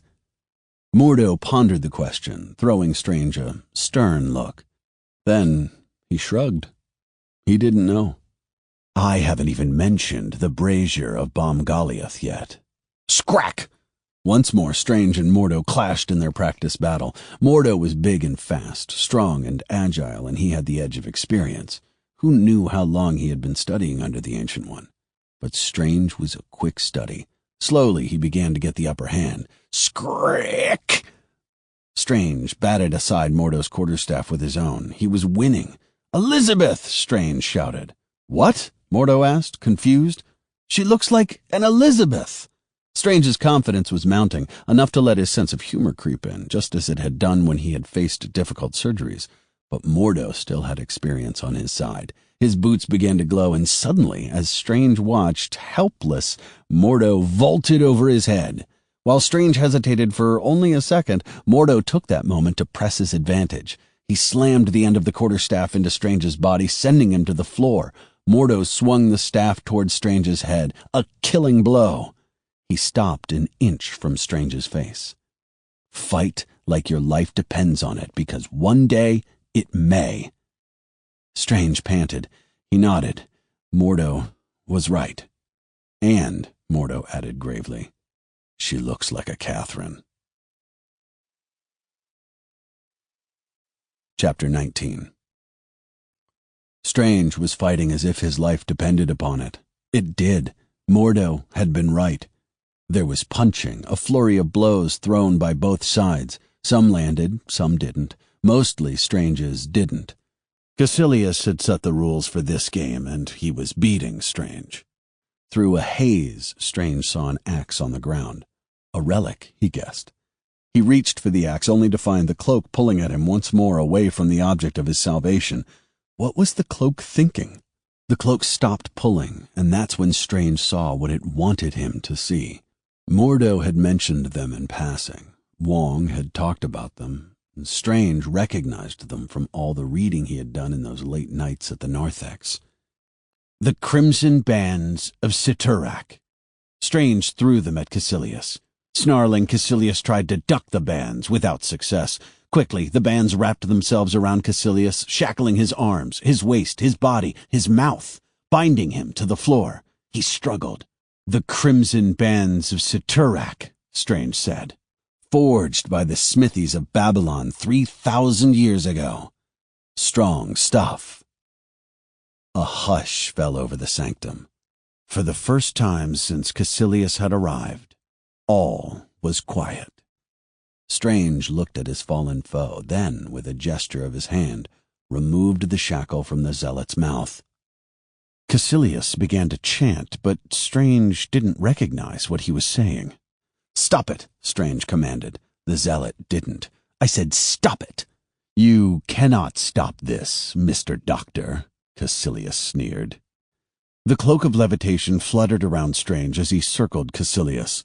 "I've already stopped you, and I don't even know what this is." Caecilius looked at Strange as if he were a child, unknowing. It is the end and the beginning. The many becoming the few, becoming the one. "Look, if you're not going to make sense, I'm just going to have to put the muzzle back on," Strange said, brandishing his hand. "Tell me, Mr. Doctor." Strange let out a heavy sigh. "Okay, let me at least get one thing to make sense. The name is Dr. Stephen Strange. You're a doctor, a scientist. You know the laws of nature. All things age, all things die. In the end, our sun burns out. Our universe grows cold and perishes. But the dark dimension, it is a place beyond time." The dark dimension. Strange felt a gnawing fear grip his mind, an unsettling feeling that made his senses scream. Chapter 20. He was wearing the blue tunic and pants, the robes of a disciple of the Ancient One. A sling ring dangled from his belt. It was a cold December day. It was raining, and the drops beat down upon Stephen Strange's forehead. Drop, drop, drop. Time will tell. Water, cold. My hands? As was now the norm, he carried a thick stack of books across the courtyard. He passed the ancient tree, the one whose blue flowers had been so welcoming in spring. The tree was now barren, its vital essence locked for the winter. He headed for the narthex. Strange took a bite of an apple, the crunching sound penetrating the stillness of the library. He made an oops face and looked around to see if he was disturbing anyone. Like Wong. Especially Wong. He was surrounded by a stack of books, sprawled out on a table around him. He flipped through the pages of the Book of Cagliostro. Something on one of the pages caught his eye. Rather, it was an eye, or it looked like one anyway. There was a drawing of an amulet. Beneath it, Strange read the descriptor, "The Eye of Agamotto." He looked up and saw Mordo and Wong. They were looking at him as if he had done something wrong. Had he? Immediately, Strange felt the need to apologize. "I have a photographic memory. It's how I earned an MD and a PhD at the same time," he started. Mordo and Wong stared at Strange in disbelief. Had he really read all those books and understood them? "You were born for the mystic arts," Mordo said. There was admiration in his voice, but something else, too. Envy? "And yet my hands still shake," Strange said quietly. "For now, yes," Wong said solemnly. "Not forever?" "How should we know, Strange?" Mordo sighed. "We're not prophets." "Then what are we?" asked Stephen Strange. Mordo looked at Wong, Wong at Mordo. "He's ready," Wong finally said. He clicked a nearby pedestal, and suddenly the ceiling came to life with light. There appeared a luminous map running the length of the ceiling. Strange looked up in wonder. Taking a deep breath, Wong motioned at the three of them. "The true purpose of a sorcerer is to safeguard this world against other dimensional threats." 3 cities on the map began to glow. Entranced by the map, Strange continued to gaze toward it while Wong and Mordo did the same to Strange. Kamar Taj is bound to 3 sanctum sanctorums, each guarded by its own master. Secret holy places where the world's meridians of power intersect. The first Sorcerer Supreme, Agamotto, united these lines of energy. At those words, lines began to illuminate on the map above. Wong continued. "He created the constant, and it is the constant that keeps us safe from extra-dimensional forces. The yellow lines represent the protective ley lines. The purple dots are the sanctum sanctorums." Strange nodded, taking a step closer. "What would a red dot mean?" Wong looked at Mordo. "That would be bad," Wong replied. How bad?" Strange asked. A sinking feeling developed in all 3 men as they looked up at the map. There was a small red dot directly over London, home to a sanctum sanctorum. There was terrible danger in London. The world was in terrible danger. Mordo activated a gateway. It glowed, then opened. A second later, a man whom Strange did not immediately recognize ran through the gate, his face a mask of blood and panic. This, Strange would find out later, was Sol Rama, the master of the London Sanctum Sanctorum. Before Wong and Mordo could help him, a shard of crackling energy flew through the gateway, spearing Sol Rama in the chest. The man dropped face first onto the floor of the narthex. The doctor in Strange took over, and he rushed to Sol Rama's side.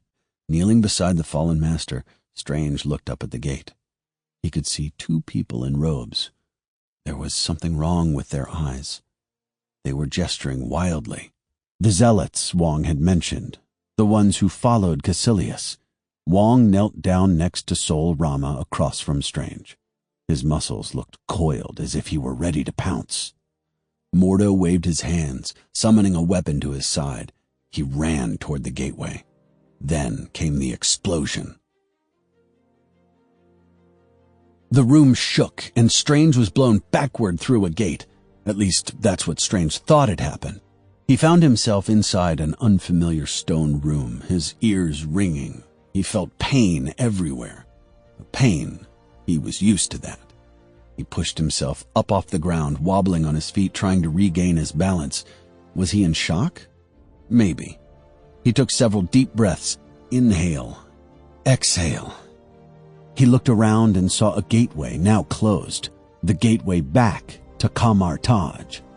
Strange was cut off from Wong, Mordo, and the Ancient One. He was stranded here, wherever here was. The enemies of Kamar Taj were on the move. "Hello? Anyone else here?" Strange called out. No response. There was a door, Strange noticed. He walked through it. He found himself inside a large foyer, then turned to the front door. Strange drew in a deep breath as he opened the door and surveyed in his surroundings. There was no mistaking it. This was New York City's Greenwich Village. Bleecker Street, to be specific. Thanks, street sign. The telltale brownstone apartment buildings and coffee shops were a familiar sight to Strange, who used to live in this place, the city that never sleeps. How did I get here? Strange asked himself. The beginning.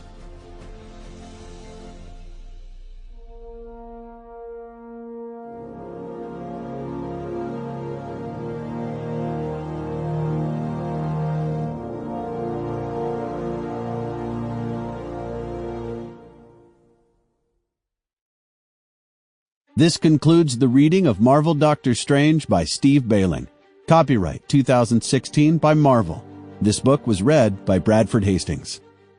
This unabridged recording was published by arrangement with Marvel Press and was produced in 2016 by Blackstone Audio Inc., which holds the copyright. Neither this recording nor any portion of it may be reproduced or used for any purpose without prior written authorization from Blackstone Audio Inc. If you would like to obtain a monthly update telling you about new releases, call 1-800-SAY-BOOK. That's 1-800-729-2665. For a complete listing of our titles, visit our website at www.downpour.com. Thank you.